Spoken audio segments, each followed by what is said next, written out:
Another female. 8 weeks old o 9 weeks old, no? 8 weeks. 8 weeks old. Laki, no? Good morning everyone, we're back for another video. Ngayong araw, samahan nyo ako mag-deliver ng mga puppies. Pero bago yun, syempre pinaglaro ko muna sila dato at nilinis ko na rin yung kennel. Share ko nga lang din pala sa inyo yung bagong tubigan nila. And after ko matapos lahat ng gawain, pumunta na ako sa office at nagpasama ako kay Ray. Bibili kasi ako ng mga cages para sa mga dadating na tuta. Nakakaya din kasi kapag kinukuha mo yung crate. And this time gusto ko maging different naman yung approach natin. At least yun bang mas professional. Magmula sa pag-update at kasama silang na-excite hanggang sa kung paano mo ipipresent yung tuta sa kanila. Kung pwede nga lang din magbigay ako palagi ng libreng dog food. Bakit nga ba hindi? Ito literal na wala ng tulugan. Dumating sila mga 1:30 AM na. Ang plano kong mag-deliver ng 2:00 para hindi ka ako matraffic. Tapos syempre hindi mawawala yung pag-check natin sa mga papel at passports. Meron nga rin palang color gray ng Alabay Puppy. Very unique yung color niya, no? Kulay abo. Siguro para lang sa akin pero ito talaga yung gusto kong kulay. O kaya naman yung batik-batik. Ito nga pala yung mga tutang i-deliver natin. Bago pa sila dumating dito, napa-order ko na yan. Meron ng mga interested owner. Hindi talaga ako nag-i-stock ng puppies dito kasi medyo matrabaho mag-alaga ng tuta. Especially kapag outdoor mo sila nilalagay. Saka naapektuhan din kasi yung rhythm ko. Hindi ako makafocus kapag may alaga akong mga tuta. Kaya ang pinaka-goal ko is ma-deliver agad sila. Very exciting din kasi ma-witness yung happiness and joy na nararamdaman ng mga bagong owner. Ako kasi sa totoo lang, nung nag-import ako, sobrang excited ako. Halos hindi ako makatulog. At everyday kong kinakausap, kukulit yung breeder para magpasend ng pictures or videos. By the way, ito nga pala yung unang beses na mag-uuwi kami ng mga black Alabay puppies dito. Usually kasi puti, orange, o di naman kaya yung mga batik. Ito ang gaganda ng batch na to, sa totoo lang. Kung pwede nga lang talaga mag-keep ng pang sa akin. Ito 2:00 na to, nag-uumpisa na kami mag-load ng mga puppies. Syempre, di aircon yung sasakyan natin, hindi pwedeng hindi.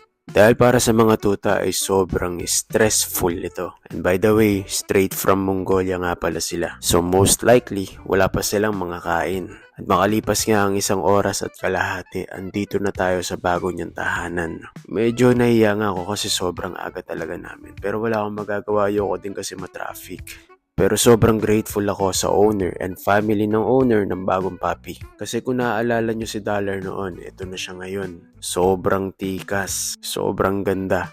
Pero sa totoo lang, expected ko na talaga na lalaki siya ng ganito. Pero yung hindi ganito kalambing Mabuti na nga lang din in-insist nila na makita ko si Tiny. Sa industry ng importation, breeding, or pag-aaso, napakahalaga at napakalaking fulfillment na maibenta mo or mairehome mo yung puppy sa mga owners na alam mo nga alagaan sila ng maayos. At halatang halata naman sa kanya kung paano siya napalaki.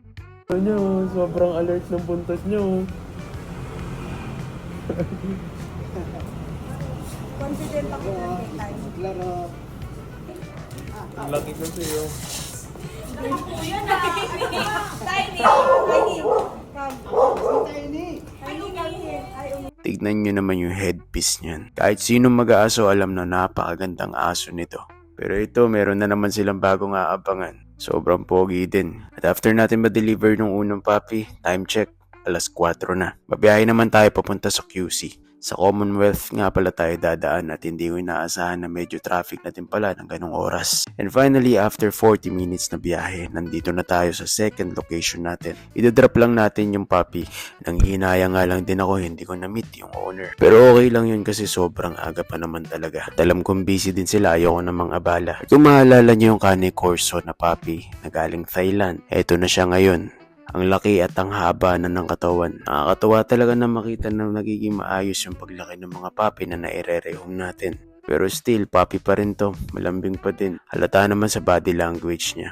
Pero tahol siya ng tahol yung nakita niya yung Alabay na maliit. At dahil sa nahiya na rin ako mag-stay, dirinap na lang namin yung puppy. At eto, nagpicture na lang ako. After that, papunta na rin tayo sa Bacoor, Cavite, kung saan natin i-deliver yung panghuling puppy. 6:00 na kaya medyo lightheaded na din ako. Hindi na talaga ako sanay sa puyatan. Sa mga oras na to, kina-question ko kung bakit ko ba dineliver na maaga yung mga tuta. Stop over lang. Masyado pang maaga. Sabi ko 11 eh. So, Yap, sobrang aga namin. Sabi ko kasi 11 ko may deliver. By the way, itong huli nating imimit, first dog niya daw ito sa bahay. At siguro meron din ako mga followers na kilala siya. Nakakatawa nga kasi first time mag-aalaga tapos sa alabay agad. Pero sa totoo lang wala naman talagang kaso yun. First or kahit gaano pa karami yung alaga mo. Sobrang dali para sa akin alagaan ng alabay. At ito, pauwi na rin kami at last. Mag-aalas 9 nung nakauwi ako sa bahay. At nakakatawa kasi nag-i-start na sila magbubong. Hindi ko nga alam kung bakit ko naisip na magpabubong dito. Pero malay natin, di ba? Baka kasi magkaroon tayo ng bagong sasakyan. Alam kong this year na ibe-bless pa tayo ni Lord.